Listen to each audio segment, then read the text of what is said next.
Percobaan kali ini saya sudah menyiapkan ada 4 buah gelas yang berisi macam-macam larutan. Yang pertama ada larutan yang berisi air putih, larutan gula, larutan garam, dan juga minyak goreng. Dan masing-masing larutan nanti saya akan campurkan dengan sel darah manusia. Ini adalah darah manusia yang sudah ambil menggunakan jarum suntik. Nah, lalu saya akan teteskan pertama kali pada larutan yang pertama, yaitu air putih. Kalau kita perhatikan di sini darah dengan air putih langsung akan larut.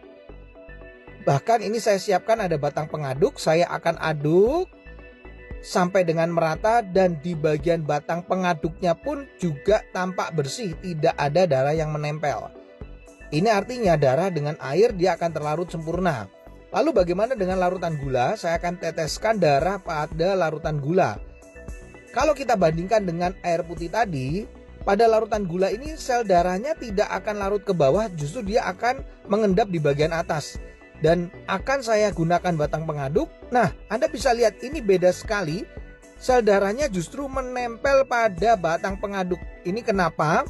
Karena gula itu bersifat perlengketan. Berbeda dengan air putih tadi, batang pengaduknya bersih.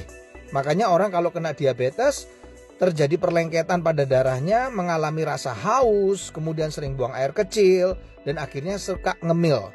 Nah, bagaimana dengan orang yang hipertensi? Ini adalah larutan garam. Ini darahnya saya akan teteskan pada larutan garam. Lalu saya akan juga sama masukkan batang pengaduk. Dan ini berbeda dengan diabetes, di mana sel darah yang menempel pada batang pengaduknya tidak selengket pada gula, larutan gula. Tapi yang membedakan pada orang darah tinggi atau hipertensi yang terlalu sering makan asin-asin, ini kelihatan sel darah merahnya akan terurai, dia akan rusak, dia akan pecah. Makanya orang darah tinggi bisa mengalami pecah pembuluh darah. Yang terakhir saya akan teteskan darah ini di dalam minyak goreng.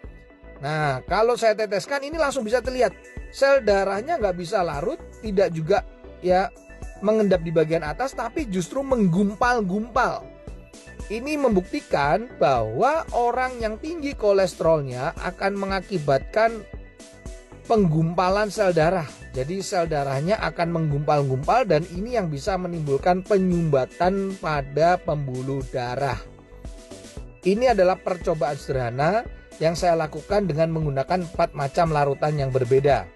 Semoga percobaan ini bisa menjadi inspirasi untuk kita agar tetap sehat.